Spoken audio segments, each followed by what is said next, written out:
Good morning, class. Welcome to contact class for 2020, and this is Agriculture Education 3, module called BES AGE41, and my name is Abraham Sholongela, and I will be your tutor for these modules in this year 2020. And if you have any questions or you want any clarifications about the module, feel free to contact me on my mobile number, which is on the screen there, 081 44 38 360, or you can just send me an email at shoktambavictory@gmail.com. Once again, I would like to say welcome to Agriculture Education 3. And I wish you all to be hardworking, dedicated, and self-driven students in this course. As you know that the content of these modules is bulky, I will not be able to cover everything in today's presentation. I will be brief, and I will only cover some guidelines or maybe some general guidelines that I want everyone or each one of you to keep in mind when you are preparing for April or May 2020 examination.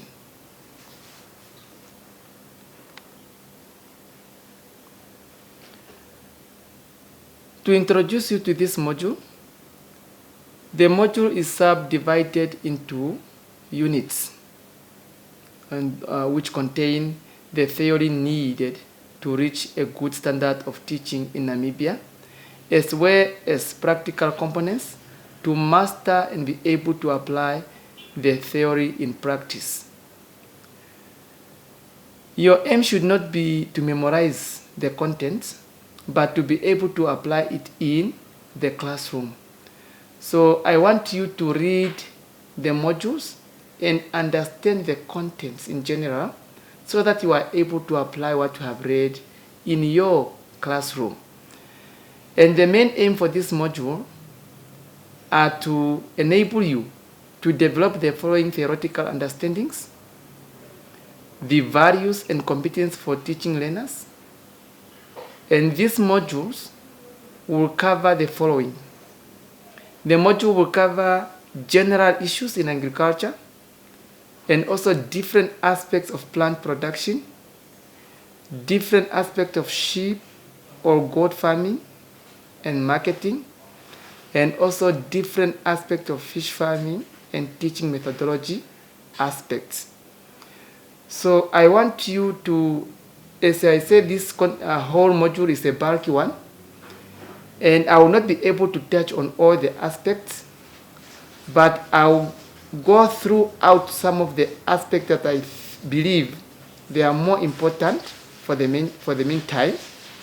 But I urge you to go into your study guide and study more in details as you are preparing for all your examinations throughout the year. I want us to look at the aspect of sustainable agriculture. And sustainable agriculture mostly aims to produce safe and healthy food, and it's also let us say these are just the objectives of sustainable agriculture, what sustainable agriculture is aimed for.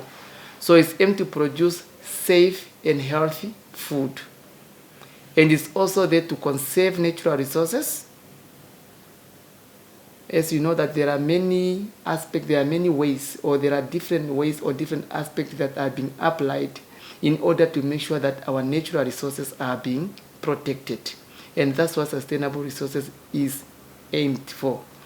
And also to protect useful insects, for example, for pollinations of crops. We are referring now to, for example, the bees are regarded as one of the most useful and valuable insects which play a major roles in the pollinations of our crops. Some of these things we have already covered them in the previous modules, as you are not new to this subject of agricultural education. Sustainable agriculture is also aimed to ensure economic viability. It's also the aim to deliver services for the ecosystem. It's also aimed to manage the countryside, and it's also aimed to improve quality of life in farming areas, and it's also aimed to ensure animal welfare.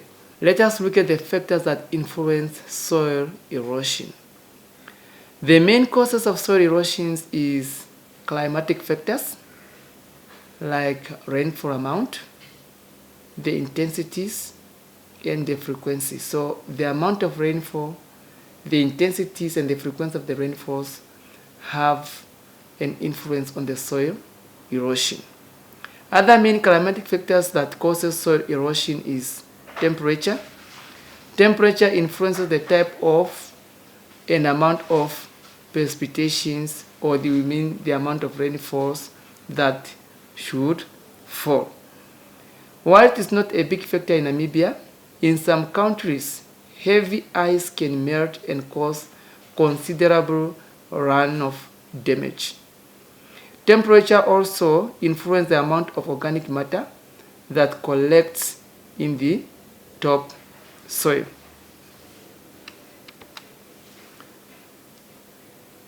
As we are continuing with this subject of factors that influence soil erosions, is also warmer climate have thinner organic cover on the soil, whereby the organic matter protects the soil by shielding it from the impact of falling rains and soaking up rainfall that would otherwise become runoff. Soil properties like texture, the structure, and cohesions can make the soil more erosion prone or more resistant to erosions. So now that depends on the texture and also on the structure and also on the cohesions of the soil. So depending on the texture, that may also now, the soil may be prone or more resistant to soil erosion depending on how the soil is being formed up. Now, for example here, the city soils are easily eroded by both wind and water.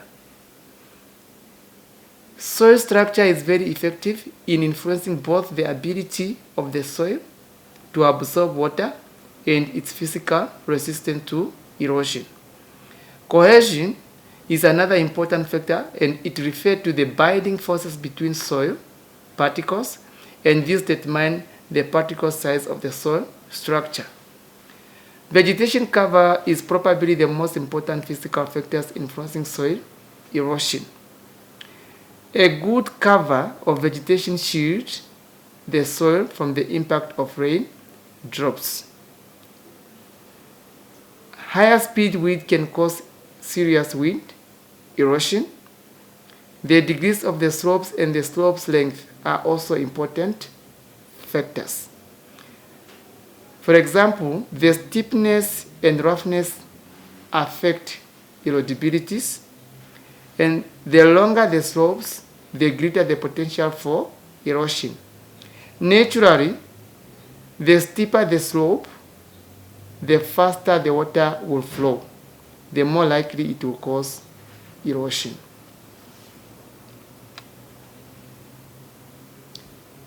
Again, in these modules, I also want us to look at records.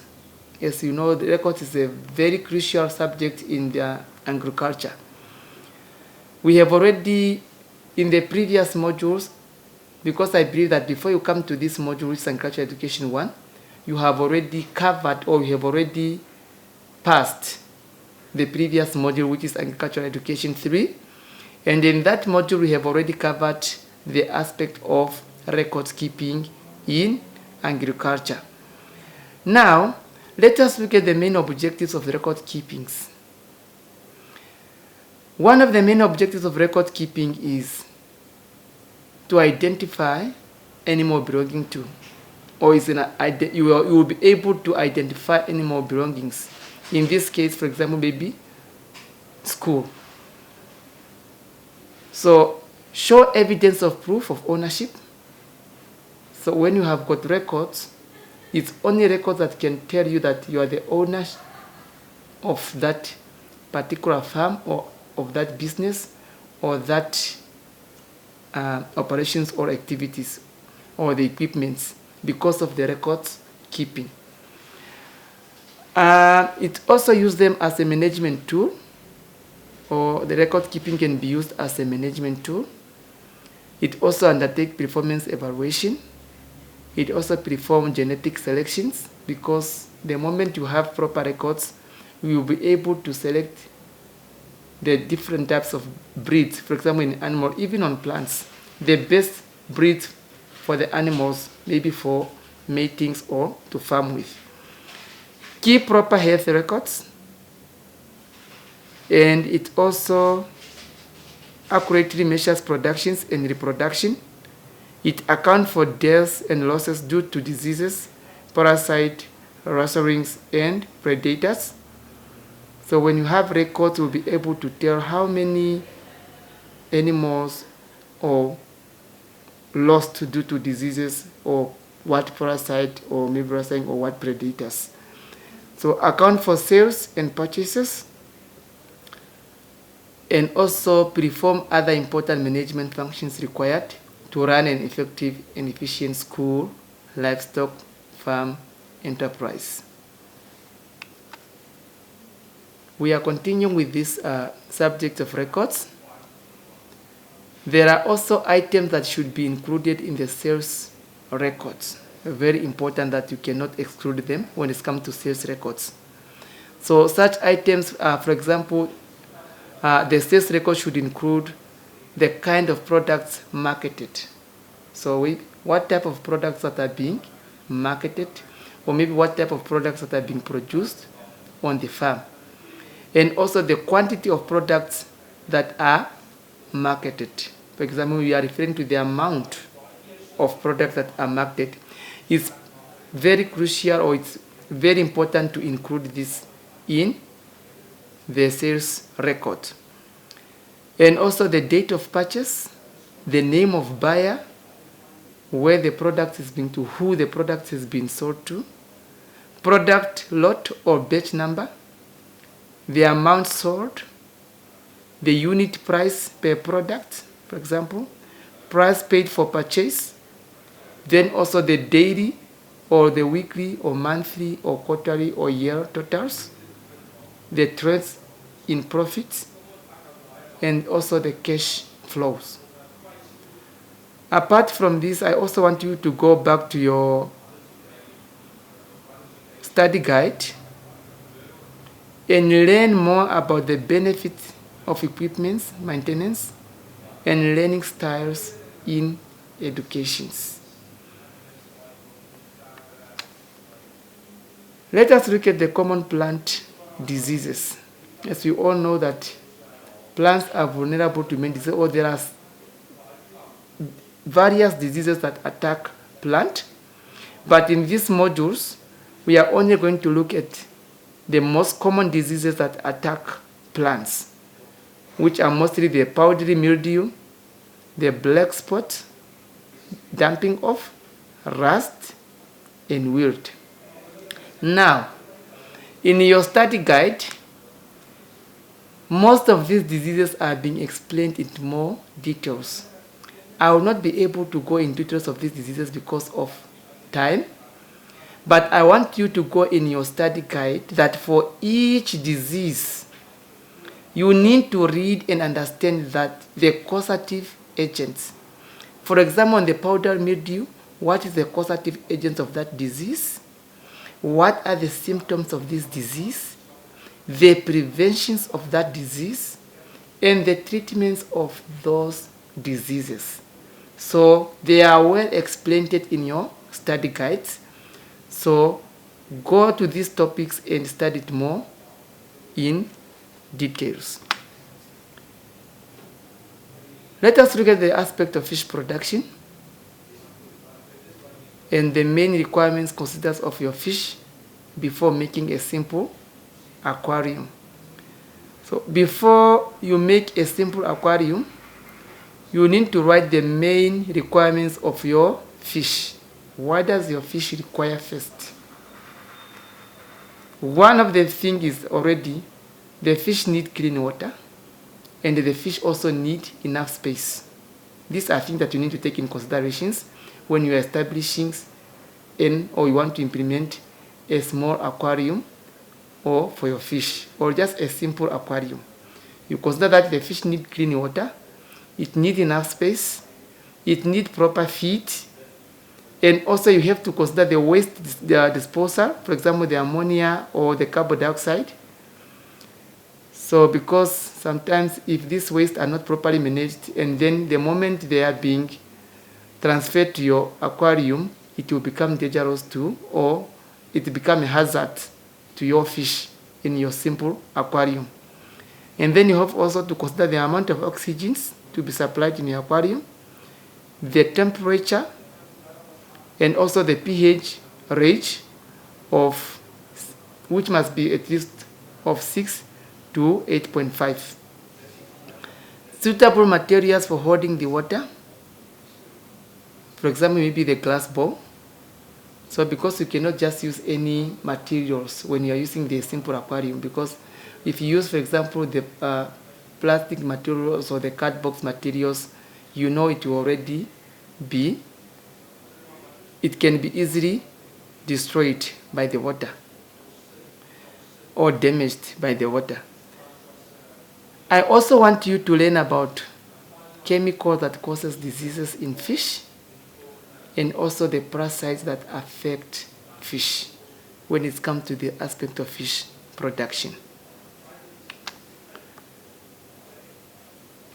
The aspect of fish production is continuing.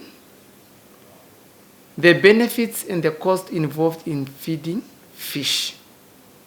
The main benefit of feeding fish is that effective feed contributes to the production and maintenance of healthy fish. Feeding the fish is well will also allow it to, when you feed the fish very well, when you feed it very well, this will allow the fish also, it will also allow it to satisfy its nutrient requirements for maintenance, and it will also allow it to have the highest feed conversion efficiency compared to other livestock species. So if feed is enough, the fish will grow very well, and then it will also reproduce very well, or it will become more fertile, and also that the fish will also remain healthier all the time and withstand disease challenges. You know, when the fish is well fed, it will become healthy. It can also become resistant to most of the disease. When it comes to cost, yes, quality feed means feed costs are high. So the best part is that animals respond remarkable if fed well, and the return justify the higher feed cost. And on this, or in addition to this, I want you also to learn about sustainable use of natural resources in agricultural production.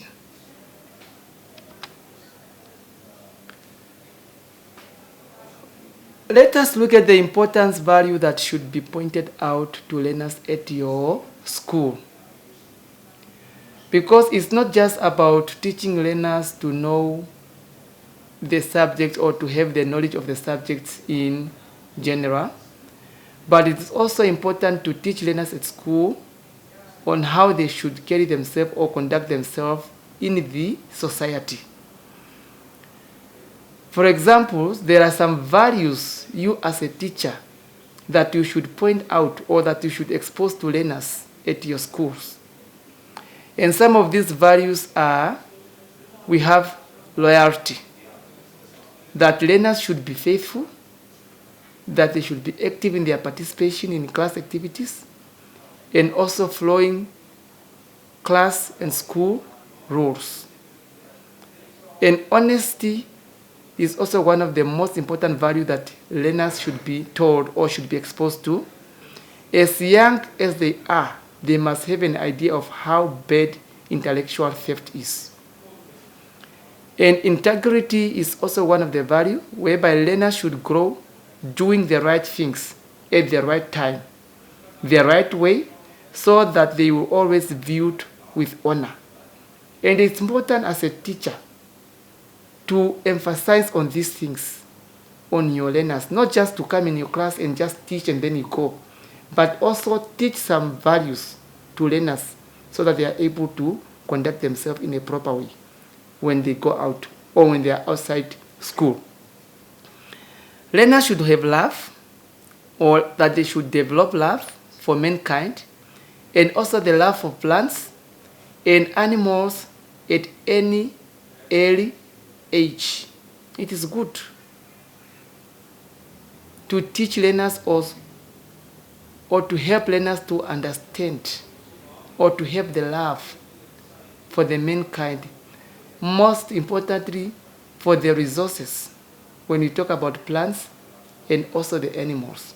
It's good to do that at the early age so that learners, when they grow up, they will not go there and have or become violent or not have any respect or do not have any value, or they don't even understand why should I value an animal or the value of a plant, or why should I protect the natural resources.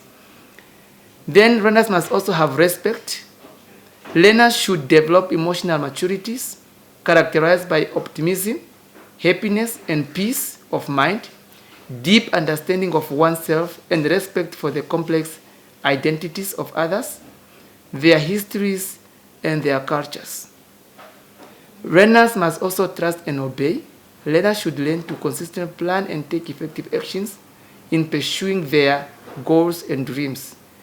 Inclusiveness, two is better than one, is the motto every learner should embrace. Make sure that your learners build mutually supportive relationships that assist them in pursuing their goals and dreams. Responsibility. Everyone is expected to be responsible for his or her own and accept the consequences, whether nasty or good.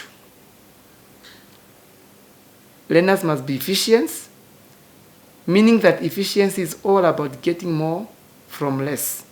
This means resources are saved.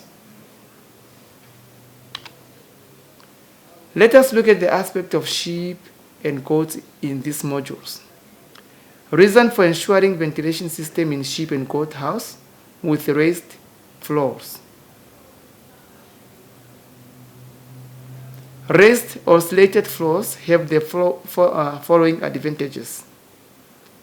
No need of bedding when the floor is being slated or is being raised, then there will be no need of bedding.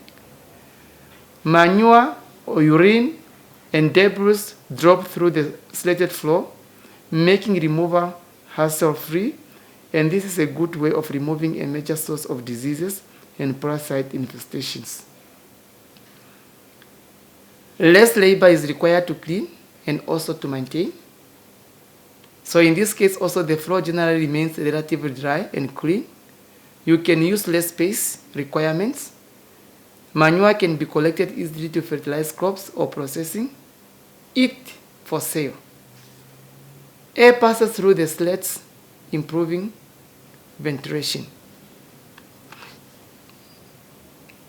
Now, let us look at why sheep and goats need adequate housing. They need adequate housing for shelter against adverse weather conditions. For example, maybe temperatures, direct sunlight, and also wind. That's why they need proper housing to prevent them from this type of adverse climatic conditions. Protections against diseases and pests from other animals. Protection from predators is also protection from thieves. Housings allow effective management and maximizing production. Proper housing or maybe housings also allow efficient management and save on cost and increase profitability. Animal handling is made easy and can easily be scheduled. Controlled breeding can be effected. Control and preferential feeding can be effected. Animal hygiene can easily be effected when there is enough or adequate housing. Let us look at how to establish a farm business. So when establishing a farm business, there are steps that you can follow in establishing your farm business. So the first step is to develop a business plan that will help you stay focused and secure financing. So when you have a business plan, that will help you to stay focused and to help you also now to have a proper financing or even to plan for a starting capital when you have a business plan in place. Establishing your small farm as a legal entity or unit. You also set up an accounting system. Then you can also locate farmland to lease or purchase when you have already your business plan in place. Then you seek out a farm internship or participate in a local community agriculture programs and farm associations to gain skills and knowledge if you lack these assets. Based on your business plan, seek out ways to sell your produce. For example, either sell your products directly to customers or through farms, market, roadside market. You can sell in bulk to restaurants and grocery stores. Market your farm produce by producing branches individually or better still as a consortium or cooperative. I also want you to learn about the economic importance of agriculture to the Namibian economy. It's one of the crucial aspects in this module that I want you to your study guide and read more or into details the economic importance of agriculture to the Namibian economy. How does agriculture contribute to our economy? Plant productions is another aspect that we need to look at in this module. By looking at the plant production or to this aspect, I just want us to look at the comparison of photosynthesis and respiration. So photosynthesis, remember that the process of photosynthesis is the process by which plant produces its own food. So I want you to keep that in mind. And then photosynthesis now, it occurs in the presence of light. So without light, there will not be photosynthesis, meaning that for a plant to be able to produce its own food, there should be sufficient light. But respiration, it occurs at all times in cells. It does not necessarily need light for respiration to take place. Photosynthesis requires energy, for example, light, to make sugar or glucose. So that's the main reason why the process of photosynthesis needs light. It's for the plants to be able to make sugar or glucose. Respiration releases energy from sugar. Complex substances or sugar are formed from simpler ones on photosynthesis. But during respiration process, complex substances or sugar are broken down into simpler ones. During photosynthesis, carbon dioxide and water are the raw materials. And during respirations, carbon dioxide and water are the waste products. Oxygen is given out under photosynthesis process, and during respirations, oxygen is taken in. So that's how simple it is. If you want, have to compare or to give the difference between photosynthesis and respiration. So another comparison that we can also have under plant production is between the asexual reproductions and sexual reproductions. So under asexual reproduction, we see that this is a reproduction system that does not need any sexual partner, or it does not need mating, or no mating is needed at all. And under this reproduction, many offspring are reproduced quickly. But under sexual reproductions, the sexual reproduction process requires both males and female sexes to participate. And sexual reproduction process, there's no genetic variation in the offspring reproduced. And under sexual reproduction, genetic variation occurs in abundance in the offspring. We can see that there will be some differences in genetic variations under these sexual reproductions. Under asexual reproductions, many offspring are reproduced quickly, and under sexual reproductions, offspring are limited.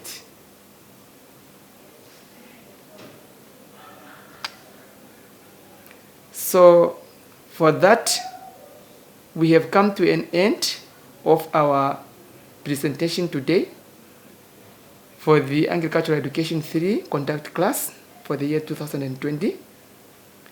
And I just want to remind you, as you are preparing for these modules, or as you are preparing for your study guide, I urge you that please focus on your study guide and study more in details all the aspects that I have covered with you. And I urge you, as you are preparing for examinations, pay more attention also to the verbs and to the terms that are going to be used, so that you are not being confused, or you are not be able to tell when they say explain or discuss or analyze. And I also urge you that in these modules, when you come to an examination, always pay attention to the marks allocated to the questions and answer accordingly. Do not leave questions unanswered or blank, because this will make it difficult for us to allocate proper marks to you. And never doubt your answers. Just answer according to how you understand the questions. You might never know the answer that you are thinking might be the right answer. You do not necessarily need to memorize things in these modules, but you can read and understand the subject in general and be able to express your answers according to how you understand the questions. And if you have any difficulties or any problems as you go through your study guides, or you are not sure of anything, please feel free to contact me, your tutor, Mr. Abraham. And I have already shared with you previously or earlier my contact details. And I can repeat again, my contact detail is 081 4438 360. That's my mobile number. Or you can just send me an email at septembervictory@gmail.com. I thank you.